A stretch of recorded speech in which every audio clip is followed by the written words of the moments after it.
name is Becky Chavez, and I am Director of TRIO Student Support Services at Front Range Community College. I am also a doctoral student at CU Denver in the Leadership in Educational Equity in Higher Education focus, and I am currently working on my dissertation proposal, focusing on supporting bilingual staff at a community college here in Colorado.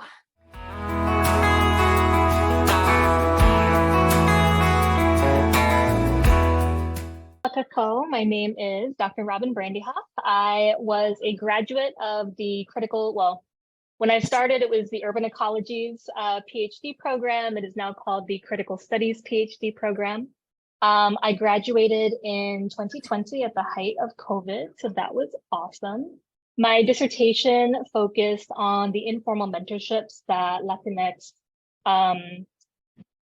gang-affiliated youth growing up in rural areas cultivate mentoring relationships with members in their communities. In the summer of 2020, I interviewed for a position with UC Denver. It was for a clinical assistant professorship in culturally and linguistically diverse education. And I somehow got it. And so now I'm here. So I am working at the same institution that I graduated from. So I'm a clinical professor. I oversee the Latinx EDB program. I also am the chair of the DEI committee, and I also do just sort of stuff nationally and globally. I'm also the co-president of an international organization called Pedagogy and Theater of the Oppressed. So I've been doing that for several years, and I just try to be in as many spaces as possible. All right, so really quick. So name, Dr. Robin Brandyhoff, gender pronouns, she, her. Name of current grad, okay, did that. Why did I pursue a doctoral degree? I was never meant to be here at all. So I grew up at what I call the loving intersection of Hawaii and East LA. I grew up in the projects. I am the first in my family to graduate from high school. And I was the first in my neighborhood to also graduate from high school. So I grew up in very gang impacted areas in East LA. I mentioned earlier that my dissertation focused on gang affiliated youth. It was because I was one of those kids. I grew up in an area where the main head gang leader was my next door neighbor. And I just grew up in this space where I was around folks that, to be honest, would not be allowed in schools or in mentoring programs because of their background or because of, the tattoos on their faces or anything like that. But these were all family. They were all honor to me. They were my greatest mentors. And there was one pivotal moment. I was still in high school. I was around the time when you're supposed to be applying to colleges and things like that. And all of my friends, correction. Let me back up. So I dropped out of high school twice. The first time I was enrolled at the local public school. I dropped out because I never went to school. I was truant because I was working so many jobs to support my family. And it took the school probably 5 or 6 months to figure out that I had never attended. And when they finally tracked me down, it was all bad. And so my mom got really, really upset with me. And so she forced me to go to a school that would reform me, which was hilarious because again, no one in my family graduated from high school. So it was schooling wasn't important in my family. But I think that the truancy officer just scared the crap out of her. And that's why she was so hardcore about it. But long story short, I had to enroll myself in a private Catholic school and I had to pay for it myself. And later on that year, towards the end of that year, I think, I had to drop out again because my mom got really, really sick and I have a younger brother with pretty severe autism. So I knew that I had to kind of stay home and take care of him. So I figured that last sort of dropout would have been the end of it, and it wasn't. My teachers and a lot of my friends were just very, very hard-headed, and they would come and they would drop off like my homework and all of that stuff to my neighborhood. And it was a neighborhood that a lot of folks didn't want to go into. So it made my heart pitter patter a little bit that they cared that much. So this was the first time that I ever had teachers that cared that much. And so I was able to keep up with my classmates and kind of get promoted to the next grade and so on. So when it came time for college, I didn't think about college because I had never thought about college. No one in my family had ever gone to college, and no one in my life, like in my social circle, had ever gone to college. And so I wasn't planning on it, and I was sort of like, I was kind of depressed about it because, you know, a lot of my friends at that high school were going to go to college. And I was sort of the one that was left behind, and I didn't know how I felt about that. And so I remember sitting on my front porch one day, my neighbor's porch actually, and he sat down next to me, and he was again like the local gang leader, and he sat down next to me and he was asking me about, you know, how's school going?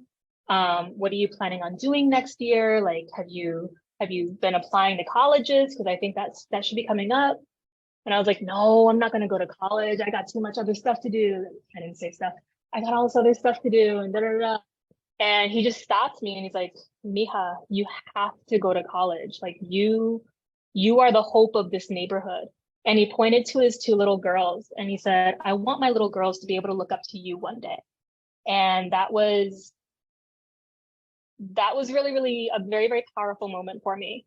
To have my neighbor who, you know, despite how he looks, despite his reputation, despite all of those things, that he cared that much about my future and that he wanted me to be that role model for his own little girls. And so that night I jumped on the computer and I didn't know what I was doing, but I just started applying to colleges.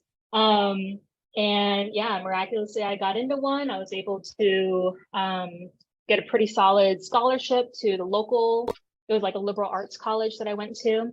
And then sort of from there, everything just rolled. I got into education.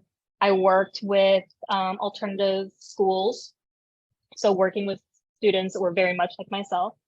And I realized after a very long time in education that I would only be able to support these students and support these families and communities only up to a certain point. And really, I wouldn't be able to document any of the work that I'm doing unless I had those 3 extra letters behind my last name. And so that was what really prompted me to go after my PhD. And that's why I'm here. Sorry. How are you gonna make me follow up Dr. B? That was amazing. Every time I hear her story, I cry, so I'm sorry. Okay, you guys, my name is Jessica and my pronouns are she, her, and I am in the same program as Becky, the same cohort, so the EDD Leadership in Educational Equity with an emphasis in higher education. And if all the stars stay aligned, I will defend my thesis my dissertation this April. And I am honored to be under the mentor guidance of Dr. Robin Brandehoff. So why did I pursue a PhD? So I don't know why in the beginning. I didn't care about education when I was younger.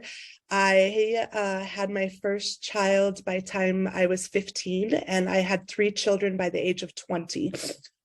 So I was a high school dropout. I thought I knew everything. And I worked a lot of odd end jobs and essentially raised my children on the welfare system. Every type of welfare you can think of, from Section 8 to TANF to LEAP to free lunches to whatever there was out there, I was on it. And then fast forward quite a few years, I had my 4th child at the age of 26. And at that time, the TANF system had changed. They now, if you wanted to be on welfare, you had to be part of the work to welfare program, which meant you could only receive these benefits for 5 years and you had to like do something, right? So I was like, okay, what can I do? And they essentially told me, and in between that, I have to say I did pick up a GED somewhere. Education wasn't important to my family at all. I'm a first gen student. My parents did not graduate from high school, but my mother did do something amazing. And in between the third and the fourth kid, she was like, you have to get your GED. I really did it just to appease her, not knowing that that was my golden ticket, right? So anyways, I'm at the welfare office and they're like, you got to do something. So I'm like, well, working, it's not that I didn't like working, but I knew I was smart enough to know that I was never going to get myself out of the situation that I was in if I stayed working in the type of jobs that I was working. But I didn't, like, in my mind, college was for like rich white people. Like there's no way that I could go to college. But they told me about this thing called a FAFSA. And they took me right over to the Community College of Denver into the TRIO office. So I'm a huge fan of TRIO. I'm a product of the TRIO programs. So I started at the Community College of Denver, and like I had to take remedial testing classes, and I started in like 030 math and 030 English, which is like the bottom of the courses to start with. It's like addition and subtraction and where to put periods. So I quickly realized that I loved learning. And I knew after my first semester, I was going to be a doctor. But at the time, I thought success only looked like MD, PharmD, like these hard sciences. So I was like, I'm going to be a pharmacist. I graduated CCD Phi Theta Kappa and went into the Community College of Denver, which was, it was really challenging because it's very different than the community college. But luckily that I found the TRIO program there as well. And again, I'm going to say it, TRIO is the reason that I'm here, because every time I felt like I didn't belong, I could always go to that office and everybody in that office would reassure me that I do belong. So I did not get into pharmacy school. I did get an interview. They encouraged me to apply the next year. And so I spent like 5 years tunnel vision about this is what I was going to be, right? And then they're like, you know what, you should just try again next year. And I'm like, I don't really want to do pharmacy. I don't want to wait another year. I don't like want to do science anymore, even though it's awesome. And that's when I fell in love with education. And I realized I didn't know what I was going to do professionally, like how to connect it to a career, but I knew that I wanted to help other students like me. I wanted to find ways to reduce barriers so that they could also be successful in whatever way that they deemed success looked like.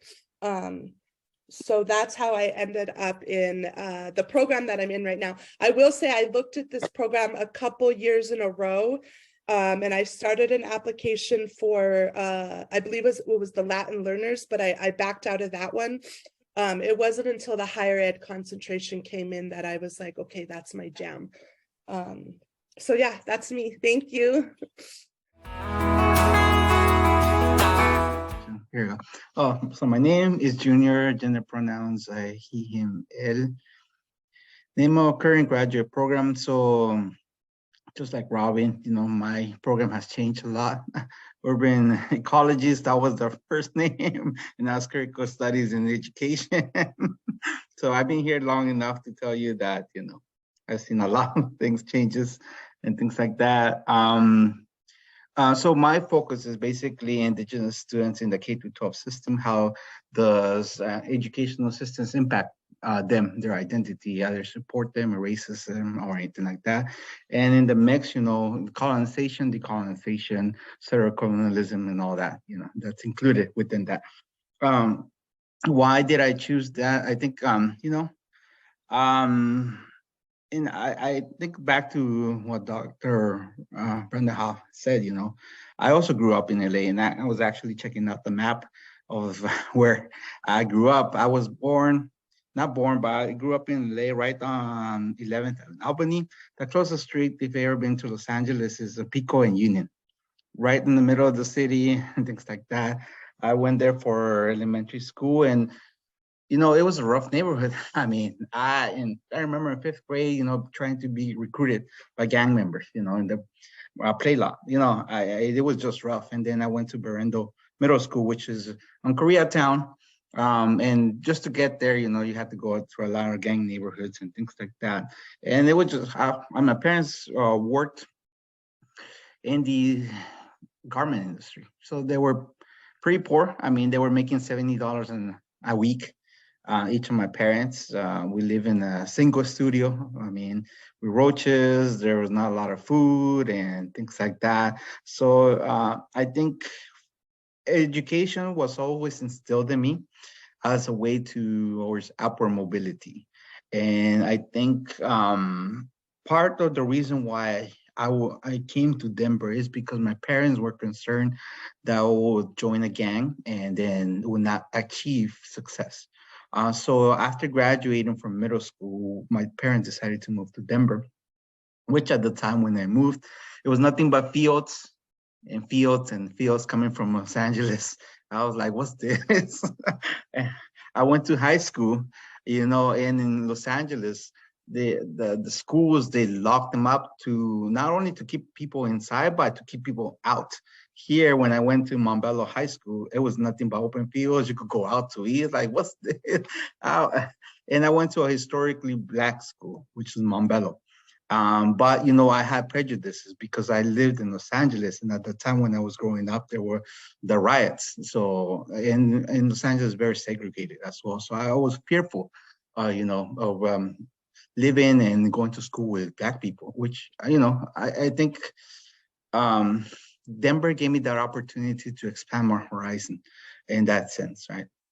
And also gave me the opportunity. I think if I hadn't moved to Denver, I don't think I would have pursued education. And the reason why I'm telling you this is because, I mean, coming from an immigrant family to Los Angeles, moving to Denver, I mean, I didn't really know what the avenues towards success.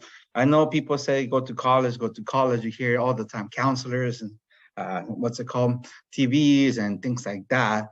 But nobody really tells you what to do. I mean, I graduated from a class of 1,600. I was number 6. I never saw my counselor at all. I mean, the counselors, they had 300 students plus, I never really saw them because, I never really got into trouble. I was a person that just skipped down low to myself and things like that. I just went through it. But when I got to Denver and graduating high school, I actually wanted to be a computer engineer. And I applied to Mines and I was accepted and I wanted to go there, but they gave me a scholarship, but it was just too much and I couldn't afford it. And then I wanted to go to Boulder, same thing, I couldn't afford it.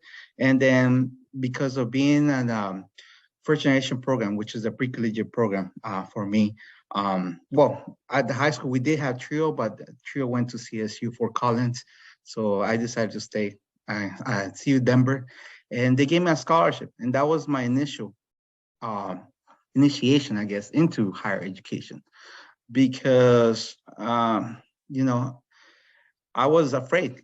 I definitely, coming from Montbello, even though it was such a large school, there were like 340 students in my class or so. But going to CU Denver at the time, it was very scary because first I'm moving out of my comfort zone, then I'm meeting people who come from different schools like Cherry Creek who were better prepared, like written, their math skills. And here I am, I had to take remedial classes. I had to go to CCD for my math. My English skills weren't on par, so I always had that complexities in me, like, am I a good writer or not? Always being reminded about this. And so what happened when I went to CU Denver, I was lucky enough to join programs like the Ethnic Studies Department. And at the time, I think it was called Educational Opportunity Programs. And then it was changed to Center for Identity Inclusion. And there was a mentor there, Dr. Martinez. And she was the chair of the Ethnic Studies Department. She was the one that opened the opportunity and gave me a chance to be on campus. I think a home away from home. She took the initiative to make sure that I was okay, to provide me with opportunities, and she introduced me to other students because at that time I was working full time, going to school full time, so I never had the opportunity to be on campus. And also, the dorms weren't there. So you can see how long I was at CU Denver. There were no dorms or anything like that. It was completely commuter campus with Metro and CCD. There was a lot of diversity on campus, but the further I went up in the grade level, there was less and less diversity. There were less people like me. And then after I graduated with a bachelor's in English writing, I went to work at airport. I worked there for 2 years as an administrative assistant. I learned a lot of HR, payroll, and things like that. And by chance, the director, he's still there. His name is Greg Lee. He's been there since '94. So he'll be there forever. But he saw me, because I was taking Taekwondo classes in the summer. And then he saw me and said, "Hey, did you graduate?" Yeah. And he said, "Well, we have the, you could be part of the program. You can actually teach English if you're interested because your degree fits in, and you could teach students, how to access college and scholarship and things like that." Like, sure, I'll take it, because I didn't know what else to do. But that gave me the opportunity to see how education works.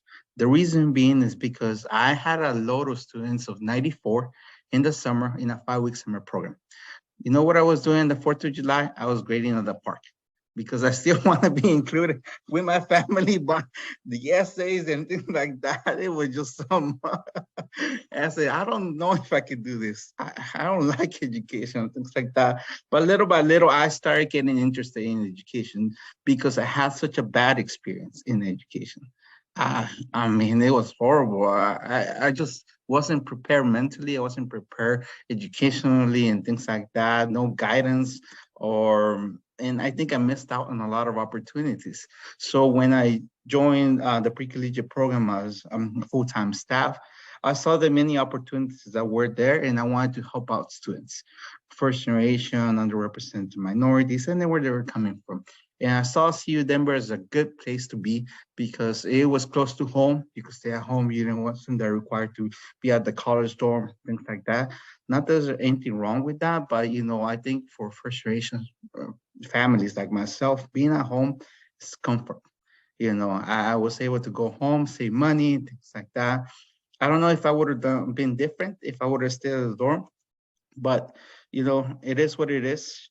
And then after graduating from my master's degree, I thought that in order to stay in higher education, I need those letters behind my name, the PhD, the EDD, because I could be saying the same thing and people will not take me seriously. And that's unfortunate. And that's why I decided to pursue first an EDD, and then I changed myself to a PhD because Dr. Matias at the time said, "I believe you can be a PhD student." And I believed her. I said, "Well, let me make my journey instead of 3 years to 5 years and now up to 8 years." So here I am still pursuing my PhD degree. It hasn't been easy. There's a lot of things you have to give up, not financially, emotionally, a lot of time with family, a lot of personal time. You want to be doing something else, like actually relaxing instead of having in the back of your mind, "Oh, I have to do this, I have to do that," and things like that. But it's been a journey that I am, what is the word that I want to say? I am privileged to be in education experience. I am privileged to be here because a lot of people have not had that opportunity because nobody took the time to guide them, say, "I believe in you, you could go into higher education," and not only get you there because it's easy to get into higher education. The hardest part is actually graduating. That's the hardest part. Somebody mentorship, that's what the TRIO programs, the first generation programs are there to support you. And they give you the opportunity to network, to build your leadership skills, to, get scholarships, internships, whatever you need. There are support systems. And I think people are not aware of that. And that's why I decided to pursue education. And I left Denver. And the reason why I left Denver in April is because I need to expand my horizon. you know, I feel like I was in Denver too long, but now I'm in the East Coast and I'm learning there's so many more opportunities that are missing in Colorado. And I want to make sure that I am able to bring those opportunities back to Colorado. The East Coast connection is real. I mean, you got New York, you got this, and talk about globalization. I mean, they're thinking abroad. I mean, those are the things. And sometimes you have to challenge yourself, get out of your comfort zone, just like I did. I mean, I was in Denver 24 years, and to come here to new place and learn new people. I mean, there's no food like in Denver. Like I miss my food. I miss my snow. But here I am. I'm trying it, you know, and you know, it's okay if you fail because failure is the best teacher. And that's all I have to say. To go back real quick, Jessica, can you share what your dissertation topic is? Yes, so I'm actually doing an expansion project off the original DSOC project with Dr. B's team, but my DRP looks at the perceptions of success of first-generation doctoral students of color, how they define a successful experience and what aids in that experience. A newbie to the group. I think everybody's pretty familiar with each other, but hi everyone, my name is Maya Garcia. I'm scanning through to get our questions. There's a lot of similarities in our stories, but I think the major similarity is that many of us started off in LA, so something must be in the water. So my gender pronouns are she, her, ella, and I am in the Ed.D program. I haven't been convinced to switch over to PhD yet, nor will I don't think. And I am doing, my focus area is executive leadership. And that really is because much of my work thus far has been kind of working with superintendents and district leadership. And I really wanted to get inside the brain and try to figure out what type of experience educationally do they get? Because when we think about educational equity, what readings are inspiring them? What is the literature they're sourcing? How are they making decisions about human capital? And so I'm really interested in all of those things. Because even as a teacher, those are the things that kept me up at night. It wasn't ever the kids, it was the people in the building who were preventing us from doing things that I knew were right for children, and the rationale they had for doing that. So my undergraduate major is neuroscience and behavior and religion. I was headed to medical school. Because I was the smart girl in my town. I was really good at math. And when you're the smart girl in a town of 3,000, you have two options. You're going to be a lawyer or you're going to be a doctor. And so my parents had no context for a college experience. They just knew their daughter was smart, and they knew that they had been told by my teachers that I needed to go to college. And so I kind of stumbled through a FAFSA. This is probably the first time my parents ever did taxes, to be quite honest. And that was a huge barrier. Like I had to sit down with my parents and do taxes for the first time to get my my loan for school and get that financial aid. And then I don't think I would have made it to college had I not had a really amazing, badass group of like mentor science teachers who came and sat down with my dad and convinced him to let me go to school out of the city, out of the state. If not, I would have been at Texas A&M Kingsville.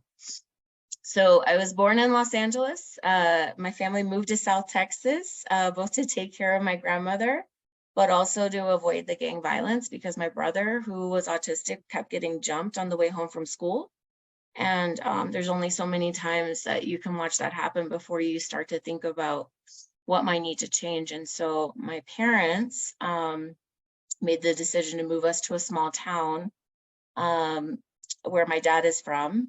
And that's where I have both the rural and urban connection. But similar to you, Junior, going from LA to a town of 3,000, I would argue that you have not seen cow pastures until you've been to Falfurrias, Texas.